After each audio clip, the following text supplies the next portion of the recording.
Hello guys, তো কিছুদিন আগে আমি পৌঁছে গিয়েছিলাম এক ইভেন্টের পক্ষ থেকে। তো যাই হোক, বাইক চালাতে চালাতে আমরা সোজা পৌঁছে গেলাম সান হিল প্রোটিকো হোটেলে। হোটেলে পৌঁছে যাওয়ার পর সোজা হাঁটা দিয়ে দিলাম সেই ইভেন্টের রুমে। চলুন দেখে নেওয়া যাক সেই ইভেন্টের রুমটা।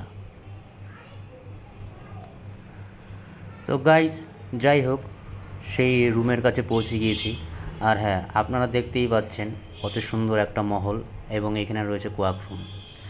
সে কোয়াকরুম পার হতে না হতেই সুন্দর করে সাজানো রয়েছে ওয়েলকামের জন্য, সুন্দর বেলুন দিয়ে সাজানো রয়েছে। আর হ্যাঁ, এই ইভেন্টটা হচ্ছে কোবো ইস্ট।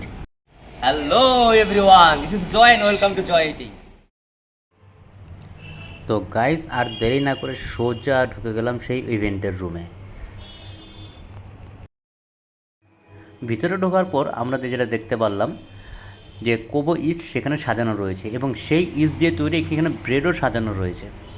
এবং এই যে এত সুন্দর সুস্বাদু খাবার আপনারা দেখতে পাচ্ছেন, সবই কিন্তু ব্রেড, ভ্যারাইটি রকমের ব্রেডস। তো এগুলোই কিন্তু কোবো ইস্ট দিয়েই কিন্তু তৈরি, পুরোটাই জাপানিজ স্টাইলে তৈরি। আর এত সুন্দর সুন্দর লোভনীয় খাবার, কার নাই লোভ লাগবে। যাই হোক, তো ভিতরে ঢুকতে না ঢুকতেই পেয়ে গেলাম কফি। যাই হোক, খুব স্বাদ নিয়ে পান করছি এই কফি। পায়ের ওপর পা তুলে বাবু বসে আছে কফি খাওয়ার জন্য। ও হো হো, কী আহ্লাদ! যাই হোক, তারপর তাদের শুরু হয়ে গেল তাদের এই Kobo east. yeast need a sugar sauce and mice fungi, so yeast itself, and cerebichae, that's brewer. তারপর আপনারা দেখতেই পাচ্ছেন এখানে প্রচণ্ড লোকের ভিড়, আর ভিড়ের মাঝখানে আমাদের হাতে চলে আসলো কিছু স্ন্যাক্স, যেমন পেঁয়াজ পকোড়া, তার সাথে টমেটো কেচাপ, এবং সাথে দিয়েছে নামকিন বিস্কিট। তো প্রথমে এই পেঁয়াজ পকোড়া এবং তার সাথে একটু চুবিয়ে নিলাম কেচাপ, সোজা করে দিলাম মুখে চালান। খেতে বেশ জমে গিয়েছিল। তারপর খেতে খেতে খেতে খেতে একটু দেখলাম তাদের এই ইভেন্টগুলো। আর হ্যাঁ, দেখুন তো, একে চিনতে পারছেন নাকি? চিনতে পারলে কমেন্ট করে আমাদেরকে অবশ্যই জানাবেন। হ্যাঁ, এবং তারপর শুরু হয়ে গেল ব্রেড কাটিং। যে শেপ এই ব্রেডগুলো বানিয়েছে, সেই শেপ এই ব্রেডগুলোকে কাটিং করছে। চলুন দেখে নেওয়া যাক ব্রেডগুলির মধ্যে কী কী রয়েছে। প্রথমেই রয়েছে মার্বেল লোফ, তারপর রয়েছে মেলন ব্রেড, তারপর রয়েছে মার্বেল টপেড ব্রেড, তারপর রয়েছে চকলেট চিপস, তারপর রয়েছে ক্রিম বান, তারপর রয়েছে কোকোনাট রোল, সিরাম roll, chocolate roll, topped bread, এবং ভ্যারাইটি রকমের ইত্যাদি। চলুন, প্রথমে যেটা আমি ট্রাই করে নিলাম সেটা হচ্ছে টপিড ব্রেড। উপরটা বেশ জেলি টাইপের ছিল, এবং বন তো বনই, যাই হোক, কিন্তু হ্যাঁ, এই বনের মধ্যে বেশ কিছু একটা কোয়ালিটি ছিল। খেতে খুব দারুণ হয়েছিল। তারপর যেটা খাচ্ছিলাম সেটা হচ্ছে মার্বেল টপিড রোল। খেতে বেশ দারুণ হচ্ছিল, একদম অমায়িক, যাকে বলে সত্যি কথা বলতে এক কথায় অমায়িক। তারপর খেলাম চকলেট রোল। ওফ, অসাধারণ ফিলিংস! ব্রেডের মধ্যে যে চকলেট রোল, ও হো হো, ভাবাই যায় না। আপনারা কি কখনো ট্রাই করেছেন? যারা যারা ট্রাই করেছেন জানাবেন আমাকে অবশ্যই কমেন্ট বক্সে। তারপর যেটা খেলাম সেটা হচ্ছে চকলেট চিপস। দারুণ খেতে হয়েছে, অসাধারণ অসাধারণ।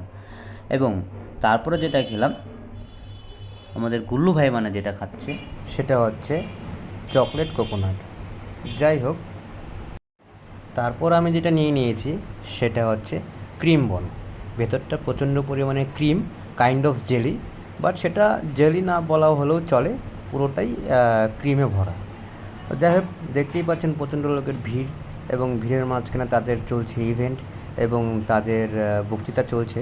এবং চলুন, খিদে তো প্রচুর পেয়েছে, সোজা চলে গেলাম খাওয়ার কাউন্টারে। তো এবার প্রথমে যেটা নিয়ে নিয়েছি সেটা হচ্ছে স্যালাড, তারপর ছিল বাটার পনির, বাটার নান, তার সাথে ঝুরি ঝুরি আলু ভাজা। তো প্রথমে যেটা ট্রাই করে নিলাম সেটা হচ্ছে বাটার নান দিয়ে বাটার পনির। তো খেতে বেশ অমায়িক এবং দারুণ এবং খুব সুস্বাদু হয়েছে। দেখতেই পাচ্ছেন খাবারটা ভীষণ লোভনীয়। কারা কারা ট্রাই করেছেন জানাবেন আমাকে অবশ্যই কমেন্ট বক্সে। যাতে তাদের আগামী ভিডিওতে আমি তাদেরকে ধন্যবাদ জানাতে পারি। তারপর আমি নিয়ে নিয়েছি প্লেন রাইস, কাশ্মীরি মুগ ডাল এবং ঝুরঝুরি আলু ভাজা তো ছিলই। তারপর সোজা সাদা ভাত দিয়ে ডাল দিয়ে মেখে এবং তার সাথে নিয়ে নিয়েছি ঝুরি ঝুরি আলু ভাজা, সোজা করে দিলাম মুখে চালান। দারুণ হয়েছে খেতে, যাকে বলে এক ঘর। আর বাঙালি মানুষ কার না ডাল ভাত ঝুরি ঝুরি আলু ভাজা দিয়ে খেতে না কারই না ভালো লাগবে, তার সাথে রয়েছে একটু পাঁপড়। তো যাই হোক, সব কিছু মিশিয়ে নিয়ে সোজা করে দিলাম মুখে চালান। দারুণ, কোনো কথা হবে না বস। যাই হোক, তার সাথে একটু নিয়ে নিলাম স্যালাড এবং তারপরে যেটা নিয়ে নিয়েছি সেটা হচ্ছে পোলাও, এবং পোলাওর সাথে ছিল দই কাতলা। কম্বিনেশনটা একটু অদ্ভুত হলে পরেও খেতে বেশ জমেই গিয়েছিল। পোলাও এবং দই কাতলা দিয়ে মেখে সোজা করে দিলাম মুখে চালান। তো খাওয়া শেষে যেটা বুঝলাম, অমায়িক, একদম এক ঘর। দেখতেই পাচ্ছেন মাছটা ভেতরটা পুরোপুরি সাদা এবং প্রচণ্ড পরিমাণে দই ভরা। অসাধারণ হয়েছে খেতে, কোনো কথা হবে না বস। কারা কারা এরকমভাবে ট্রাই করেছেন জানাবেন আমাকে অবশ্যই কমেন্ট বক্সে। এবং তারপর দেখতেই পাচ্ছেন কী নিয়ে নিয়েছি, পোলাওয়ের সাথে নিয়ে নিয়েছি চিকেন কষা এবং তার সাথে একটা জাম্বো পরিমাণের ছিল লেগ পিস। সোজা মেখে করে দিলাম মুখে চালান। এই দেখুন গদা পরিমাণে একটা লেগ পিস, সেটাকেও করে দিলাম মুখে চালান। আর কারি না এই কম্বিনেশনটা ভালো লাগবে, আশা করি প্রত্যেকেরই ভালো লাগবে।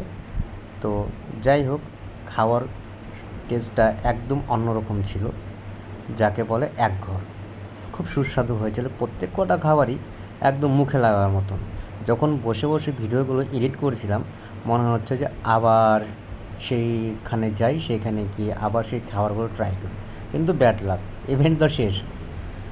যাই হোক, তো একের পর এক মুখের ভিতরে চালান করেই যাচ্ছে ননস্টপ, কোনো থামাথামির কোনো সিন নেই এখানে।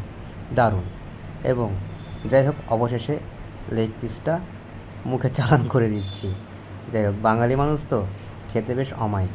তারপর যেটা হাতে নিয়ে নিয়েছি সেটা হচ্ছে ফ্রুট চাটনি। যাই হোক, প্রত্যেক কটাই খুব ভালো হয়েছে। দেখতেই পাচ্ছেন ভিতরে কত সুন্দর ফ্রুটস, কাজু কিশমিশে ভরা। তারপর যেটা নিয়ে নিয়েছি সেটা হচ্ছে চকলেট আইসক্রিম। বেশ ঠান্ডা ঠান্ডা লাগছিলো খেতে এবং খুব টেস্টফুল ছিল, অসাধারণ হয়েছিল খেতে। আর খাওয়ার পরে ডেজার্ট খেতে না কারই ভালো লাগে। আমাদের গুল্লু ভাইকে দেখেছেন, এক থালা নিয়ে বসে পড়েছে ডেজার্ট নিয়ে, মিষ্টি, চাটনি, আইসক্রিম আরও অনেক কিছু নিয়েই বসে পড়েছে আমাদের গুল্লু ভাই। দেখছেন প্রত্যেক কটা কতটা স্বাদ নিয়ে খাচ্ছে। যাই হোক, প্রত্যেক কটা খাবারই খুব ভালো হয়েছে এবং অসাধারণ হয়েছিল আজকের এই ইভেন্ট। তো গাইস, খাবার খেতে খেতে এখানে ইভেন্ট হয়ে গেল আজকে আমাদের শেষ। তো চলুন দেখা হচ্ছে আপনাদের সাথে নেক্সট ভিডিওতে।